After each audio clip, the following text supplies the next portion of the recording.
عسلامة يا جماعة، إن شاء الله يا ربي تكونوا في خير ونعمة. اليوم رجعت لكم بروسيت الملاوي، روسيت ياسر ياسر ناجحة من أول مرة باش تنجح لك الملاوي وباش تولي لك إدمان. صدقوني روسيت ياسر ياسر ناجحة، بك التوريقة بالخفة تقعد لك 3 أيام، عبارة طيبة تو جست تسخن وتاكل. إن شاء الله روسيت تعجبكم. بالنسبة للعجينة أخذت كيلو سميد أرطب، خذيت ماء دافي. بالنسبة للماء الدافي عينكم ميزانكم، أما ما يقارب 750 مليلتر.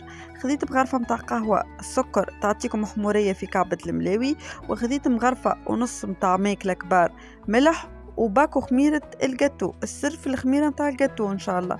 أول حاجة خذيت الكيلو سميد حطيته في بول، حطيت عليه السكر باش نحط عليه الملح والخميرة متاع الجاتو، وباش نخلط النواشف الكل مع بعضهم.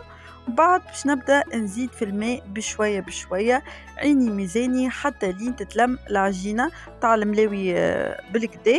كما قلت لكم الماء يلزم يكون دافي، وهوكا عينكم ميزانكم، اما ما يقارب 750 مليلتر. حسيلو نتوما حطوا الماء باش تدفيو، الماء دفيو ايترا، وهوكا عينكم ميزانكم، خاطر راهو السميد يشرب بالكدا ما شاء الله مش كيما الفارينة. ونقعدوا نلموا في العجينة كما قلت لكم حتى لين تتلم.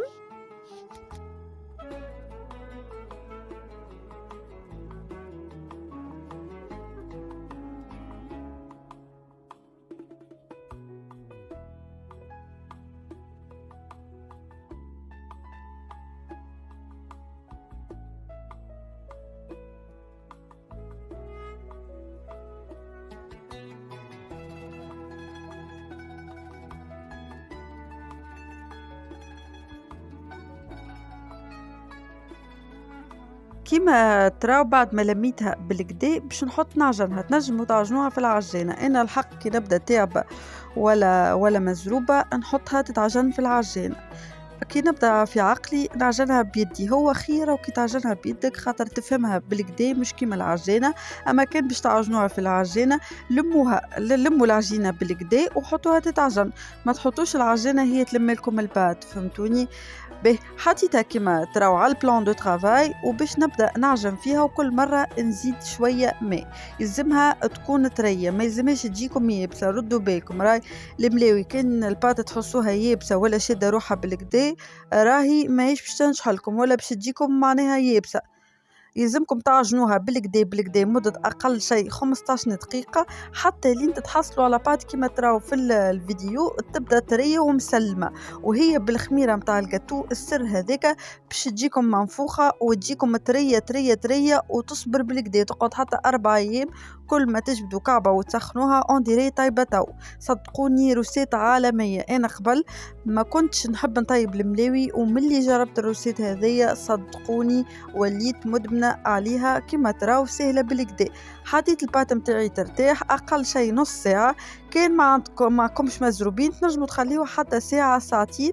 بعد ما كملت خليت عجينتي ترتاح، خذيت طبق وشوية زيت، وباش نعمل دي بول متاع بات، معناها كل بول متاع عجينة نحطها تحتها الزيت في الطبق، ومن فوق معناها غطيها من فوق وملوطة بالزيت. بالنسبة للكيلو أنا يعمل لي 12 كعبة ولا 13 كعبة، عينكم ميزانكم.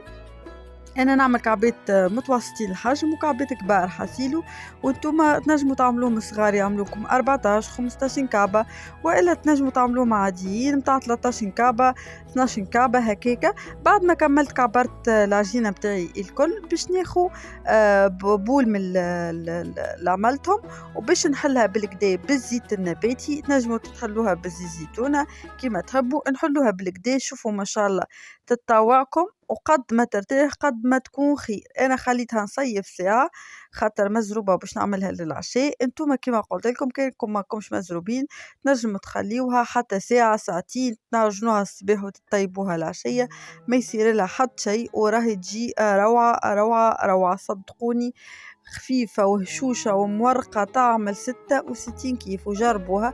بعد ما نحلو البول متاع العجينة متاعنا بيدينا كيما تراو بالكدا بالكدا، وديما نستعملوا الزيت في الملاوي تستحق برشا زيت.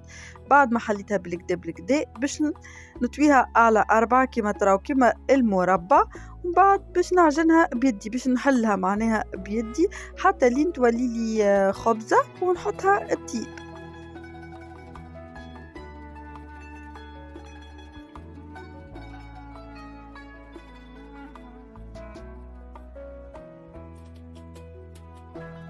حطيت الغاز وحطيت الملاوي على نار متوسطة. بالنسبة لي أنا طيبها في المقلة متاع الكريب، خاطر ما عنديش شو اسمه يقولوا له هو طاجين متاع الملاوي. ان شاء الله بقدرة ربي تو نشري وحيد، وانتم كان عندكم معناها طاجين نجموا طيبوها فيه، سينو تنجموا طيبوها في المقلة متاع الكريب ولا اي مقلة تكون جويدة. مش مشكلة تجيكم الملاوي عالمية. انا ديما طيبها في متاع الكريب خاطر نحسها جويدة وفي تعطيب الخبزة وتجيني كيما نحبها. جربوها روسيت على ضمانتي صدقوني باش تعشقوا حاجة اسمها ملاوي. كان الملاوي متاعكم ما تنجح لكمش ولا تجيكم يابسة، جربوا الروسيت هذيا وتفكروني. بعد ما طابت الملاوي قلت خليني نعمل معكم ساندويتش ملاوي، عملته بالهريسة والجبن والعظم والتون. حاجة بنينة بنينة بنينة على الآخر. تنجموا تعملوها كسكروتات، تنجموا تاكلوها بالزيت والتمر ولا بالزيت والهريسة، حاجة روعة. شوفوا أكد طريقة، شوفوا كيفاش ما شاء الله. ان شاء الله الروسيت متاع اليوم عجبتكم، ان شاء الله تجربوها وتعطيوني رايكم، ان شاء الله يا ربي نتقابلوا على قريب من الغادي. حب نقولكم ردوا بالكم على رواحكم في امان الله، وبرشا برشا بوسات.